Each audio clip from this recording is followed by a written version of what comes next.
Hi, my name is NUNZIATA, and I'm a New York City-based director and creator of theater, television, and film, and I'm also a proud FENIX Global Artist Ambassador. Today, I am so excited to be speaking with a friend of mine, the acclaimed Broadway musical director, arranger, educator, and pianist. Her name, Meg Zervoulis. For more on Meg, you can read more about her right below this video, but in the meantime, here is my interview with the incredible Meg Zervoulis. Well, hello, Meg, how are you? I'm good. How you doing, Will? I'm good, thank you. Well, Meg Zervoulis, you are an acclaimed music director, arranger, educator, pianist. You have played throughout the country, the world, and Broadway. And I will get to all of that. But first, I want to know, where did you grow up and when did you realize that you wanted to be a part of the arts on a professional level? I grew up in Bayonne, New Jersey, and I've lived in Jersey ever since. And at a very young age, I remember my mom took me to see Lion King, and there was a woman conducting. And ever since then, I kind of kept going in the direction of that aspiration. That's amazing. I mean, look at Meg. I know from a personal experience in my performing days, how amazing you are as a musical director and a pianist. But you quickly traversed your way for over 11 years now at one of the preeminent regional houses in America at Paper Mill, but also with Broadway, beginning, as a sub-rehearsal pianist. Such Tony Award-winning shows as An American in Paris, Matilda, and Something Rotten, but then eventually making your way into that musical director seat, beginning with as assistant conductor of the Josh Groban-led Natasha Pierre in The Great Comet of 1812. Explain a little bit about, for musical directors out there, and I'm sure you get asked this when you're doing any sort of talkback or masterclass, how did you make that leap into the Broadway world? I was working at Paper Mill, as you had just mentioned, for a long time. And then there was a woman named Mary Mitchell Campbell, fondly known as MMC by most of the American theater artists over here. And she is an amazingly accomplished music director, music supervisor, humanitarian. And she ended up supervising a production that I had been kind of assigned to at Paper Mill. It was called Ever After. It's by Zena Goldrich and Marcy Heisler. And through that experience, just kind of her observing my work, she kind of had a meeting or a conversation with my bosses at Paper Mill to kind of suggest or respectfully request that she kind of lift me up for some opportunities in New York City.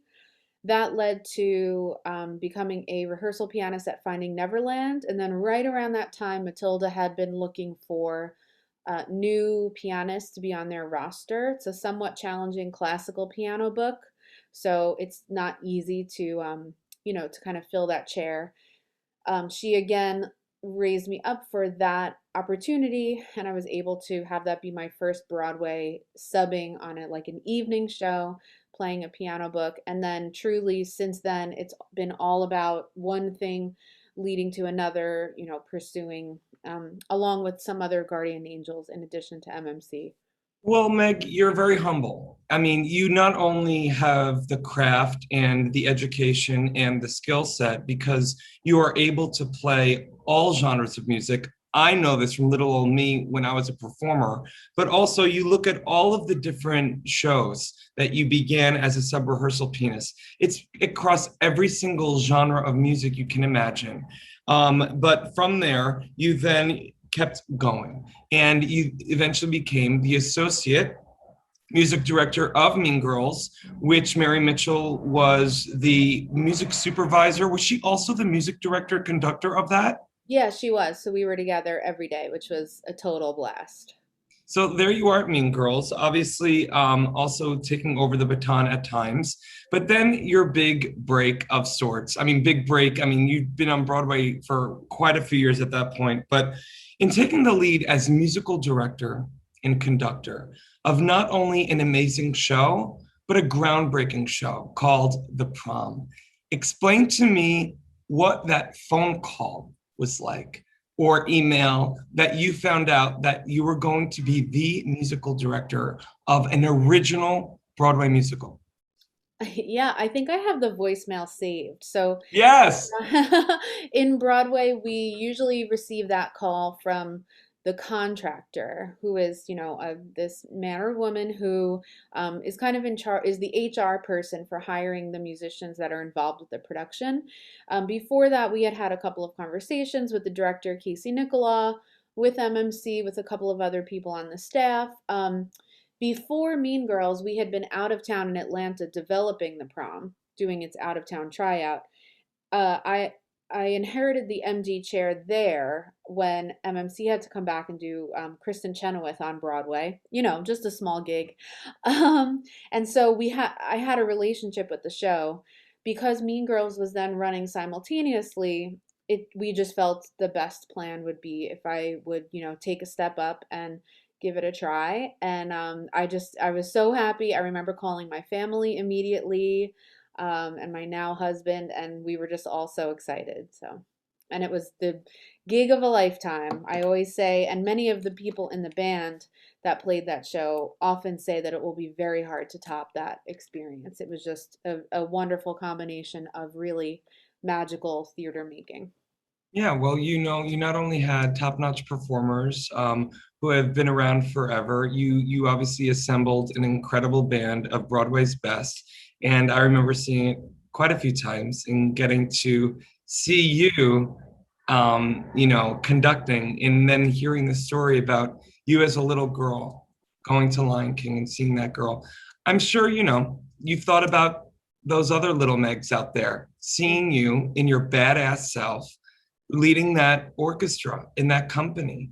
And it was one of those moments selfishly for me, and I'm sure for many friends of yours, the pride, just because, we all know how talented you are, but then to actually just to get you to see you do the thing at the helm was so exciting. And another, speaking of, humanitarian work that Mary Mitchell Campbell does, I love also the association you have with Maestra. And I want you to talk a little bit about, for our audience, what Maestra is, your involvement, and its mission statement. Sure. So Maestra is about a 4 to 5 year old organization, nonprofit.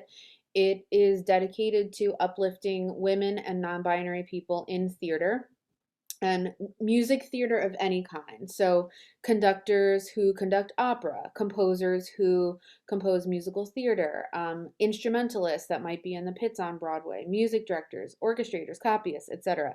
Anyone basically in the music department of a show that is female identifying.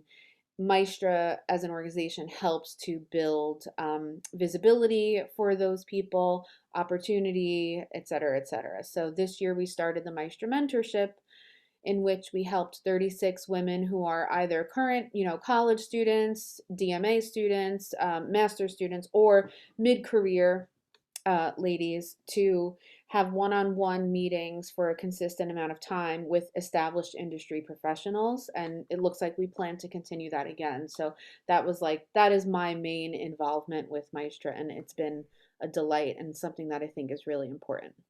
That's amazing, Meg. Well, not only accomplishing things yourself, but also giving back. Also having gotten to meet your sister and your mom throughout the years. Such amazing people, and I'm so happy and proud of everything you've accomplished and continue to accomplish. And obviously, as I harass you constantly and say, as a director, I cannot wait to collaborate with you as my musical director, because you're simply the best. And I'm so grateful for your time and speaking with me today. Thank you, Will. Thank you. Artists and bands struggle to make a living. In fact, only a small number of artists can live off their craft. For the 98% of artists that don't have the luxury of being signed to a label, it's tough. But artists deserve to live off their art. Wherever you are around the world, appreciation of music does not change.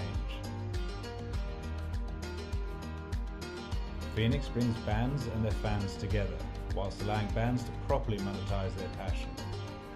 The FENIX app will directly connect bands and fans with no need for middlemen. We're utilizing the blockchain to give the power back to the artist once and for all.